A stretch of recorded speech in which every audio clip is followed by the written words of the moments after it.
Je ne sais pas quoi vous dire d'autre, à part c'est la meilleure équipe du championnat. Ils ont 13 points d'avance sur Arsenal qui a perdu aujourd'hui encore des points. Un match en plus. Je ne pense pas qu'on va les rattraper, franchement. En plus, on a Arsenal-Liverpool à 3 journées de la fin. Je pensais vraiment que ça allait être le match de fou furieux, incroyable, qui allait nous permettre de... Tu sais, le suspense pour Arsenal qui arrive. On a 2 points de Liverpool. Si on gagne, on prend l'avance. On est à égalité. Ouais, j'avais des scénarios de fou. Ouais, tout ça pour arriver là. Même pas on a commencé le ramadan. Il n'y a plus rien à grailler. C'est terminé. Salam, salam, outsider, le débrief commence maintenant. La première ligue s'est terminée, je pense qu'on peut être très très sérieux, remballer nos affaires et puis rentrer chez nous. Mon objectif c'est déjà le prochain mercato, il n'y a plus rien qui m'intéresse réellement, j'en ai marre, je suis fatigué. Ça fait des années que je suis là, ça fait des années que vous me suivez, ça fait des années que vous me voyez souffrir. J'avais espoir mais la dernière fois je vous l'ai dit, noir c'est noir, il n'y a plus d'espoir. Cette équipe de Mikel Arteta là n'est pas capable de gagner le championnat. Pourquoi? Parce qu'aujourd'hui elle n'est pas capable de marquer des buts. 0-0 face à Nottingham, dans un autre monde peut-être tu aurais pris ça comme une honte en disant c'est pas sérieux, on doit se gérer, à ce stade-ci de la compétition. Cependant, aujourd'hui, quand tu vois le contexte et la manière à laquelle cette équipe d'Arsenal, elle fonctionne, et quand tu vois comment Nottingham est quand même 3e de ce championnat, le 0-0 aujourd'hui, j'ai envie de dire, Dieu merci, on a pris 1 point. Voilà, c'est mieux que rien. Pendant ce temps-là, Liverpool, ils ont tapé Newcastle 2-0. Pendant ce temps-là, il y a des tocards, ils font les malins. Non, ces temps-ci, d'un point de vue personnel, je suis énervé. Donc, il ne faut pas trop m'énerver. Chelsea, ça gagne face à Southampton. Les Neto, machin, j'ai vu le match, j'ai pas parlé. Ça vient faire des... Frère, c'est Southampton, vous avez battu, vous venez faire les malins dans le quartier. Mais les supporters de Chelsea, ils ont raison. Mais ils ont raison. Ils n'ont pas raison sur le fait qu'ils ont insulté Arsenal. Nous, on leur a rien demandé, tu vois. Mais ils ont raison un tout petit peu quand même, Chelsea. C'est un grand club en Angleterre. C'est un club qui est respectable. Aujourd'hui, les supporters, ils ont le droit d'exiger des victoires. Tu bats Southampton 4-0, tu fais le malin dans le quartier. Manchester United, ils battent Ipswich. En fait, tu bats des clubs de 2e division. Ils battent Ipswich, ils font les malins dans le quartier. C'est Maguire, il marque, il fait des ouais, vous m'avez entendu. Maguire, arrive, franchement, s'il te plaît. On t'a entendu jusqu'à on est devenu sourd aujourd'hui. On est là, on est vivant, on sait d'où tu viens. On sait très bien d'où tu viens. Donc, sincèrement, on va être très sérieux. Je regarde la journée de Première Ligue aujourd'hui. J'ai envie de dire que, en tant que fan d'Arsenal, j'ai mal. Voilà, j'ai mal parce que j'ai perdu le titre de Première Ligue. J'ai mal parce que mon équipe a joué face à Nottingham sans attaquant. Et malheureusement, aujourd'hui, on a été, j'ai envie de dire, peu efficace. Calafiori me fait une première mi-temps complètement catastrophique. Un défenseur, je comprends pas. Moi, je suis fatigué. Je suis fatigué de Calafiori. Déjà fatigué. Ça fait 6 mois il est arrivé, je suis déjà fatigué. Je suis déjà fatigué. Il m'énerve. Il m'énerve parce qu'il est sur le terrain à faire le beau gosse. On lui a demandé de faire des belles perfs, pas le beau gosse. Fait des belles perfs, il fait la belle gosse. Il me fatigue. Il est là, mignon, tranquille, tout ça. Que des bêtises durant la première mi-temps. Tant de ballons perdus, tant d'erreurs défensives de Calafiori. Heureusement qu'ils n'ont pas concrétisé. 2 minutes de jeu à l'extérieur face à Nottingham, face à des Hudson-Odoi et des ailiers qui sont fatigants. Il a déjà pris un carton jaune. Pourquoi? Parce qu'il est en retard. Calafiori, franchement, il ne se gère pas. Et pourtant, dans tout cela, il a failli, out of nowhere, mettre un super but. Heureusement, il n'a pas marqué. Je suis content finalement qu'il ne l'ait pas marqué. Oui, s'il l'avait marqué, on aurait pu les 3 points. Peut-être, mais finalement, il ne l'a pas marqué. Donc, ça me permet de continuer à taper sur ce tocard. Calafiori ne se gère pas. Malheureusement, aujourd'hui, il a été un des maillons faibles. En attaque, à Mikel Merino, c'est trop faible. Malheureusement, bon, pas trop d'occasions. Une tête à bout portant sur un corner, mais sinon, rien d'intéressant. Martin Odegaard me fait un match, encore une fois, assez nul au milieu de terrain. Beaucoup de touches de balle, mais pour aller nulle part. Ethan Nwaneri a peut-être été le boy le plus intéressant avec Leandro Trossard, mais sinon, et puis Declan Chep, quoi. Et puis Declan Chep, comme d'habitude. Mes défenseurs, heureusement, Saliba et Gabriel, défensivement très solides aujourd'hui, pas mal de retours sur Chris Wood, ils ont été là. Mais sinon, globalement parlant, voilà, t'as pas d'attaquant, t'as pas de joueur, tu veux marquer des buts, tu fais rentrer. Kieran Tierney, Zinchenko, Sterling, Ben White et Thomas Partey. 5 changements pour 1 but, 4 joueurs défensifs, 1 joueur offensif qui est cramé et qui est terminé, c'est Sterling. Donc voilà, moi je suis déçu de la part de mon équipe, mais c'est normal, comme j'ai dit, je pense que Liverpool sera champion, je pense pas qu'on va les rattraper, à moins qu'il y ait vraiment le miracle des miracles, mais là, rendu à ce point-ci, après 3 saisons d'affilée, ça fait 3 années d'affilée, on va finir peut-être 2e, tu vois, et même là, je suis pas assuré de finir vraiment 2e en attendant de voir si les autres vont pas me rattraper d'ici la fin du championnat. On risque peut-être de pas encaisser beaucoup de buts dans les prochaines semaines, mais en marquer, ça risque d'être assez difficile. De son côté, Manchester City, je vais finir par Liverpool. Je vais finir par Liverpool. Les fans de Liverpool, vous allez attendre jusqu'à la fin de la vidéo, franchement. Faut pas m'énerver, vous allez être champion. Quand même. Manchester City, ils ont gagné 1-0 face à Tottenham. City-Tottenham, on sait, l'année passée, City avait réussi à briser un peu cette malédiction de gagner à Tottenham dans le nouveau stade. Aujourd'hui, ils gagnent 1-0 sur un but de Haaland. J'ai envie de dire, voilà. Bon match, globalement parlant, des joueurs assez intéressants. Un bon match de Doku, encore une fois, qui fait une passe décisive à Haaland. Doku qui continue. Bon, la passe décisive ne lui a pas été donnée parce que le ballon a été contré, mais il est dangereux, le Jérémy Doku, aujourd'hui. Il continue sur le match qu'il a fait la dernière fois face à Liverpool, où il a été le meilleur joueur de Manchester City, surtout face à Trent Alexander-Arnold. Donc, j'ai envie de dire que globalement parlant, c'est un bon match de Manchester City. Haaland qui a marqué un doublé, mais son deuxième but a été annulé à cause d'une main d'un faux contre et tout avec Danso. On va dire qu'ils ont manqué un tout petit peu de chance. En toute fin de rencontre, Tottenham aurait pu égaliser. Je pense que c'est pas Matar Sarr, il me semble. Hein. C'est PMS qui a la tête. C'est PMS. C'est pas PMS. Il me semble que c'est PMS. Je suis pas sûr. Il y a... Non, c'est Brendan Johnson. Je suis plus. Ou c'est elle, je sais pas. Je me rappelle plus trop. Mais il y a un centre. Le ballon tape le dos de Son. Il y a un gars qui vient pour une tête, il la met au-dessus. Tottenham aurait pu aller peut-être prendre un point du match nul, mais c'est un résultat qui est tout à fait logique. Très bon match de la part de Ederson, défensivement parlant. Très bon match aussi, j'ai envie de dire, de la part de Kusanov qui continue ses belles performances. C'est vrai que ça n'a pas été facile pour lui. Quand il est arrivé, il a joué que des grands matchs. On t'a rien demandé. Toi, t'as quitté le nord de la France, on t'amène dans le nord de l'Angleterre, mais les adversaires sont pas les mêmes. Là, tu joues plus les Brest et machin et tout ça. Là, tu joues des Liverpool, des Real Madrid en Ligue des Champions et tout. Un enchaînement très compliqué pour Kusanov, mais des performances assez, je dis bien, satisfaisantes. En tout cas, il y a de quoi avoir pas mal d'espoir pour cette équipe de Liverpool. Tu vois, il me traumatise tellement. De Manchester City. Tottenham, comme d'habitude, c'est des tocards. Voilà, pas besoin de beaucoup parler. Manchester United a gagné 3-2 face à Ipswich Town. J'ai envie de parler du petit là, le gamin miskin Dorgu, c'est ça, Dorgu. Voilà, Dorgu. Premier match, première titularisation à Old Trafford, match catastrophique de sa part, franchement. Il a failli casser le pied de Hutchinson.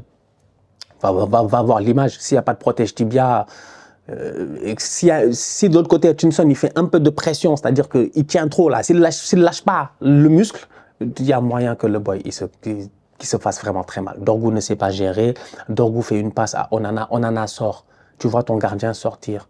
Mais protège le ballon, laisse le gardien prendre le ballon. Tu vois, surtout que tu es dans la surface de réparation à un moment donné. Il essaie de le toucher, il touche le ballon, il trompe complètement Onana. C'est une passe décisive pour le joueur de Ipswich. Donc franchement, entre vous et moi, j'ai envie de dire que United a gagné 3-2 aujourd'hui. Comme je disais en introduction, Maguire est venu nous dire blablabla, qu'est-ce que vous racontez? De Ligt a claqué lui aussi son but. Je pense, oui, Matthijs de Ligt a claqué son but sur un malentendu, ballon dégagé 2 fois et tout ça.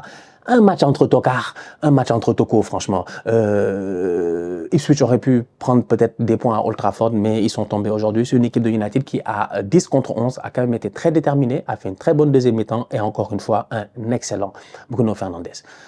Peut-être le meilleur joueur de cette équipe-là. Moi, je pense concrètement qu'il doit partir. Je pense qu'il faut un changement à United. Je pense que c'est assez bizarre de le dire comme ça, hein, que ton meilleur joueur, tu dois t'en débarrasser. Mais je pense qu'il faut un gros changement à Manchester United. Après, si Bruno y reste, il faut changer tout le reste autour et espérer que Bruno puisse se donner encore 3-4 saisons à ce niveau-là. Mais franchement, on va être honnête, c'est un excellent joueur. C'est un bon capitaine. Il est juste trop nerveux de temps en temps. Il se fâche, il fait des bêtises, il prend des cartons. C'est arrivé en début de saison. Mais globalement, ces derniers temps, il n'y a pas grand-chose de négatif, j'ai envie de dire, à dire sur Bruno Fernandes. Donc, United qui gagne 3-2, c'est un miracle pour Amorim. À United, ils peuvent remercier Ten Hag d'avoir pris quelques points en début de saison parce que sinon, vous-même, vous savez, ça joue le maintien. Ça joue le maintien. Et j'ai envie de finir donc du coup avec cette équipe de... Moi, je pense que j'ai parlé de tout le monde. Brentford-Everton, j'ai vu le match là. Mais Beto. Mais le Beto James, mais qu'est-ce qu'il a pas raté? C'est mon joueur, le Beto James, franchement. Il est censé être un top player, censé être un grand joueur de football. Il a raté trop d'occasions, malheureusement, aujourd'hui. Toute fin de rencontre, il peut ouvrir, faire une passe à son coéquipier. Il y croit, il est selfish, c'est un attaquant, c'est normal. Il espère marquer, il marque pas. Donc ouais, je pense qu'il y a de quoi avoir quand même quelques déceptions au niveau de Everton. Ils auraient pu aller chercher quelque chose dans ce match-là. Cependant, au niveau de Brentford, comme d'habitude, vous-même, vous savez, hein, ce duo d'attaque-là, Camer et puis RDC, ça fait mal. Wissa, Mbomo, ça claque constamment au début, ils sont tout le temps là pour jaillir, sauter, c'est du n'importe quoi. Ces boys-là, ils sont dangereux. C'est une équipe de Brentford, on les connaît depuis des années, ils recrutent en se basant sur la statistique, la data et tout, ça se voit. Ils ont que des joueurs efficaces, donc j'ai envie de dire c'était un match bien disputé, un match très intéressant. Fait intéressant dans ce match-là, le 200e match, c'était le 200e match de Idrissa Gana Gueye avec Everton, un top player. Franchement, un top player. Moi, je suis tranquille, je suis posé, la dernière fois, je l'ai dit, je maintiens, je persiste et je signe.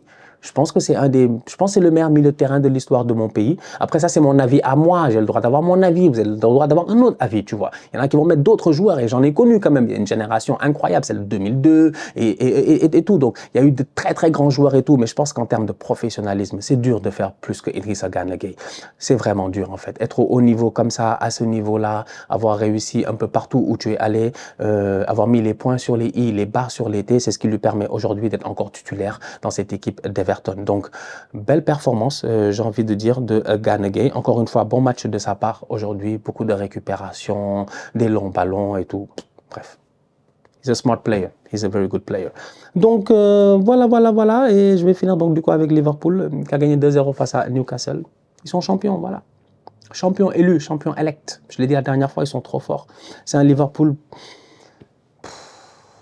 Je suis saoulé, quoi. Szoboszlai, il s'arrête pas de claquer des buts. Dangereux, meneur de jeu, il va très vite, il est très intelligent, le Dominique Szoboszlai.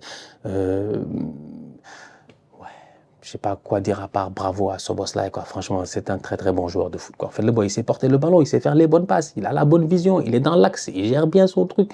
À gauche, il a Diaz, à droite, il a Salah. Et à chaque fois, ça marche bien. Mohamed Salah, il vient, il claque une autre passe décisive. Il aurait pu mettre... Mohamed Salah n'a pas marqué de but aujourd'hui. Il est officiellement à 17 passes décisives. Donc, il est à 3 passes décisives du record de Première Ligue détenu par Thierry Henry et Kevin De Bruyne. Il va exploser ce record-là normalement. Aujourd'hui, il aurait dû l'exploser. 2 passes décisives qui ne sont pas rentrées. Une pour, comment il s'appelait l'autre là, le frérot sur le côté, Luis Diaz, qui malheureusement réussit pas à claquer son truc. Et une autre pour Trent Alexander-Arnold qui a ça de toucher le ballon. Ça a été un Mohamed Salah anormalement dangereux, excellent, sensationnel en fait. Sensationnel. Je veux dire, ce Salah-là en ce moment, c'est top 3 des meilleurs joueurs au monde, sans aucun problème. Il n'y a pas honte de le dire. Moi, c'est juste qu'il joue chez une équipe qui va être première devant moi. C'est ça qui me fait mal. Mais sinon, vraiment, il est très, très fort. Il a fait un top match. Donc, ouais, bon match de la part de cette équipe de Liverpool-là. McAllister qui vient claquer une belle frappe sur, encore une fois, une belle passe D de Salah. Trop intelligent, en fait. Il a amené les gars. Il a fait, juste avant de donner le ballon à McAllister, c'est un 1-2 entre lui et McAllister. McAllister lui donne le ballon, Salah part. Je ne sais pas s'il va frapper, il revient, il amène les gars, ça fait descendre toute la ligne de peut-être 1 mètre, juste assez pour que McAllister, quand il récupère le ballon de Salah, il puisse enrouler et tromper Nick Pope de Newcastle. Au niveau de Newcastle, il y a quand même pas mal de déceptions, c'est dommage. J'avais espoir qu'il puisse faire quelque chose aujourd'hui à Anfield. Malheureusement, voilà, ils sont venus, ils ont essayé, ils sont fait tourner ou quoi? Il était où l'autre? Isaac n'était pas là. Wilson a joué le match, ça se voit que Wilson, ça fait longtemps il n'a pas trop joué. Murphy a attrapé Mohamed Salah aujourd'hui, c'était compliqué. D'habitude, Murphy, il marque, il sourit avec ses grosses dents là. Il vient nous blaguer, nous tous. C'est pas le cas. C'était difficile. Guimarães, il n'a pas fait un superbe match, tu vois. À un moment donné, grosse semelle sur McAllister et tout, grosse trace sur les trucs. Non, ça a été très difficile aujourd'hui au niveau de Newcastle. Ils n'ont pas fait un bon match. Voilà, ça arrive. C'est décevant et je pense qu'au classement, au classement, ça pose des problèmes à cette équipe de Newcastle. Elle reste bloquée à la 6e place. C'est un feeling Newcastle, c'est quoi? C'est sur les 5 derniers matchs, c'est une victoire, une défaite, une défaite, une victoire, une défaite. Même pas ils font des matchs nuls, eux. Soit ils gagnent, soit ils perdent. C'est trop, c'est trop, c'est trop. Et c'est dommage. Donc voilà, top performance de la part de Liverpool, sans Arne Slot qui était en tribune, mais ça change rien. Ils sont forts. C'est vraiment la meilleure équipe du championnat. Je ne sais pas quoi vous dire d'autre, à part c'est la meilleure équipe du championnat. Ils ont 13 points d'avance sur Arsenal qui a perdu aujourd'hui encore des points. Un match en plus.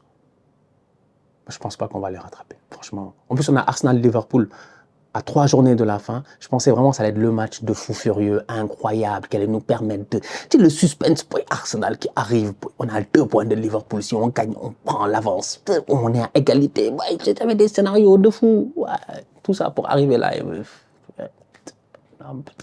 Même quand on a commencé le ramadan, il n'y a plus rien à grailler. La saison est terminée.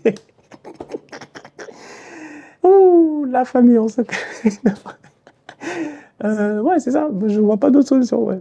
Bref, la famille, on se capte très bientôt pour une nouvelle vidéo. D'ici là, continuez à liker, on continue à partager, on s'abonne. On est ensemble, on reste en santé. C'est toujours le plus important. Southsider.